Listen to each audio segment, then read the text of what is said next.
importante.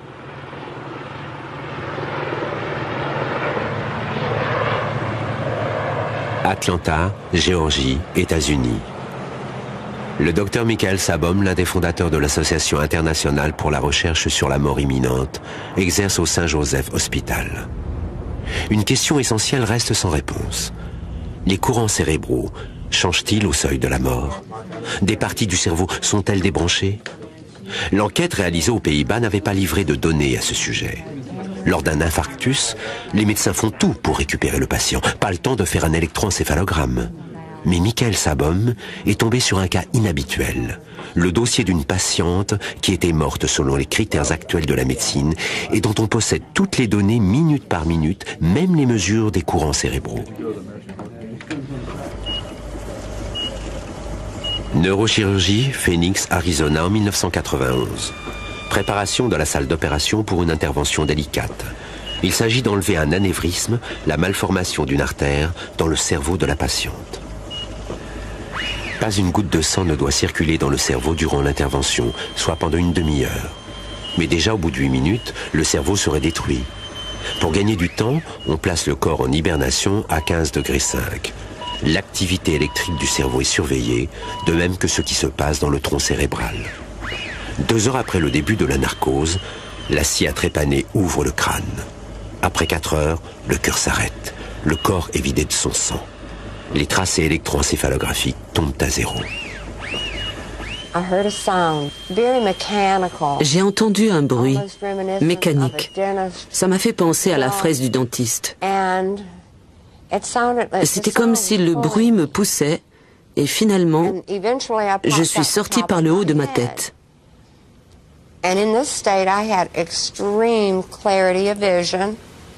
Dans cet état, j'avais une vision extrêmement claire de la situation. J'ai remarqué que mon médecin avait un instrument dans la main qui ressemblait à une brosse à dents électrique. Il y avait un emplacement en haut, ça ressemblait à l'endroit où on met l'embout. Mais quand je l'ai vu, il n'y avait pas d'embout. J'ai regardé vers le bas et j'ai vu une boîte. Elle m'a fait penser à la boîte à outils de mon père quand j'étais enfant. C'est là qu'il rangeait ses clés à douille. Cette boîte d'accessoires de la scie à trépaner ressemble vraiment à une caisse à outils. Et je dois avouer qu'étant cardiologue, je ne savais pas à quoi ressemblait une scie à trépaner. Alors, quand Pa m'a dit que l'instrument ressemblait à une brosse à dents électrique, j'ai pensé que c'était ridicule. Je n'avais jamais entendu une telle description. Je pensais que c'était plutôt un appareil du genre scie rotative. Mais ça ne ressemblait pas du tout à une scie. Ça fait effectivement penser à une brosse à dents électrique. À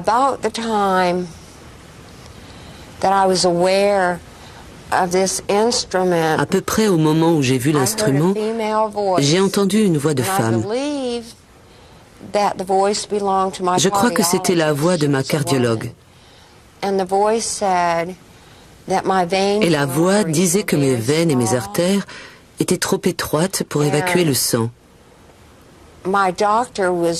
Et le chirurgien lui a dit d'utiliser les 2 côtés.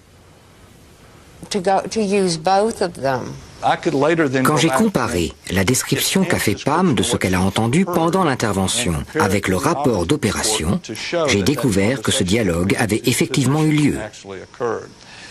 L'autre point intéressant, c'est que ce dialogue a eu lieu au moment où Pam dit avoir fait cette expérience de sortie du corps. Je ne suis pas restée là très longtemps. J'ai soudain senti une présence. Et quand je me suis retournée, j'ai vu un minuscule point lumineux.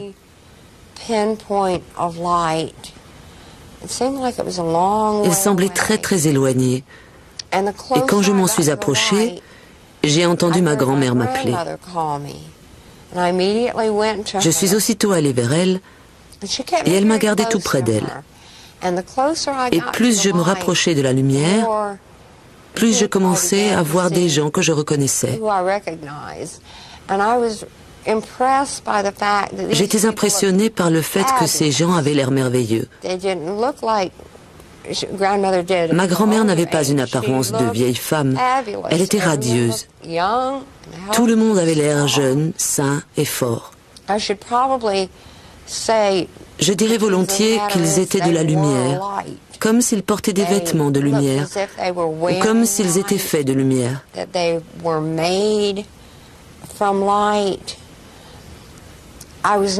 Je n'ai pas été autorisée à aller très loin. Ils me gardaient très près d'eux. Je voulais en savoir plus sur la musique, sur le bruit d'une chute d'eau et sur les chants d'oiseaux que j'entendais, et savoir pourquoi ils ne me laissaient pas aller plus loin.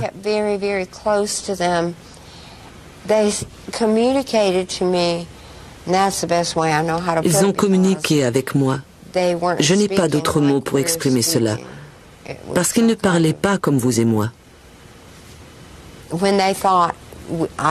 Ils pensaient et j'entendais. Ils ne voulaient pas que j'entre dans la lumière. Ils disaient que si j'allais trop loin, ils ne pourraient plus me relier à mon moi physique.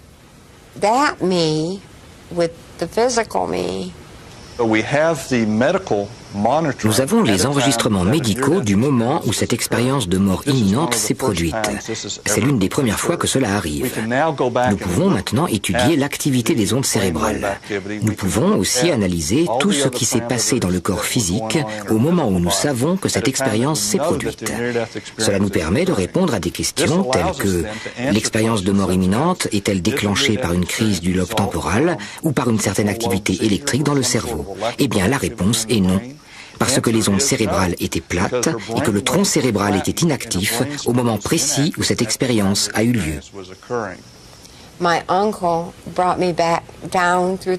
Mon oncle m'a ramené en bas, à travers le tunnel.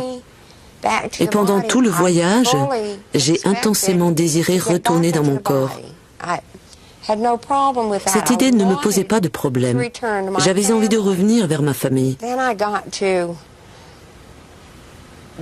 Puis je suis arrivée à mon corps, et je l'ai regardé, et franchement, il avait l'air d'une épave. Il avait l'air de ce qu'il était, mort. Et je n'ai plus voulu y retourner. Mon oncle m'a communiqué que c'était comme sauter dans une piscine. Vas-y, saute dans la piscine. Mais j'étais toujours réticente à le faire. Et puis, il s'est passé quelque chose que je ne comprends toujours pas aujourd'hui. Il a accéléré mon retour dans le corps, en me donnant une sorte de coup, comme quand on pousse quelqu'un dans la piscine. Et quand j'ai touché le corps, c'était comme si j'étais tombée dans un bassin d'eau glacée. Et je n'oublierai jamais, mon corps a fait comme ça. Des cellules nerveuses du cerveau vues au microscope électronique.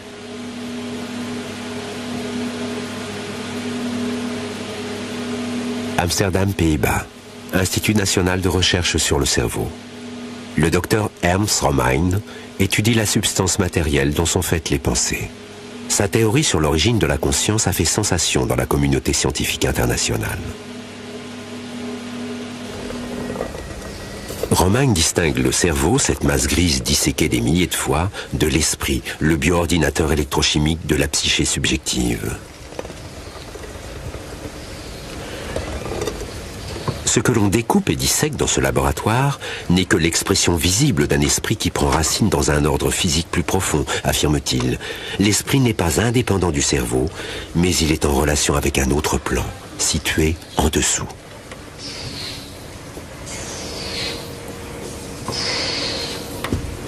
Une théorie plausible, pas encore démontrée à ce jour, mais elle pourrait aider à mieux comprendre ce qui se passe à la frontière de la mort.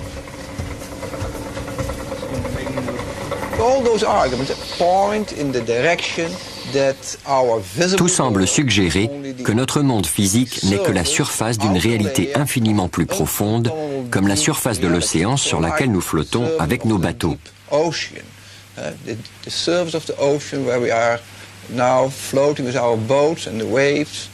Mais il y a un océan infiniment profond de réalité en dessous dont nous ne savons rien. Nous commençons seulement à l'explorer de plus en plus profondément.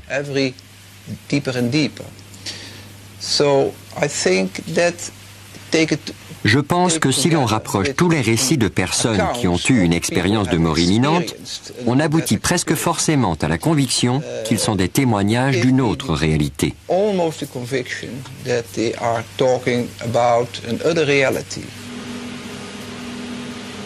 La recherche de l'au-delà dans les synapses du cerveau prend provisoirement fin ici. Chacun voit-il ces images dans les minutes, les heures du passage? Pas sûr, mais possible. Tout le monde fait des rêves chaque nuit, plus de 1000 fois par an.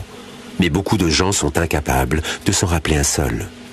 Quand le corps paraît inconscient, l'esprit est peut-être déjà parti pour les vastes paysages de l'âme. Cet autre monde existe-t-il quelque part comme le croient les voyageurs depuis des millénaires? Ou n'avons-nous simplement pas encore trouvé la région du cerveau qui crée ces images? Mais même si ce n'était qu'un fantastique programme du cerveau qui pilote les voyages dans l'au-delà, la question essentielle demeure. La question du sens.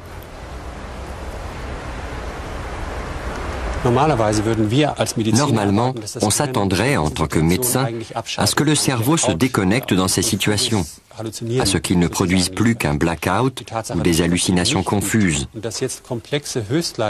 Le fait qu'il ne le fasse pas et qu'au contraire il accomplisse des choses très complexes, allant jusqu'à des perceptions extrasensorielles, jusqu'au jugement de sa vie passée, nous montre que le cerveau veut nous dire plus que simplement « c'est l'heure de tirer le rideau ».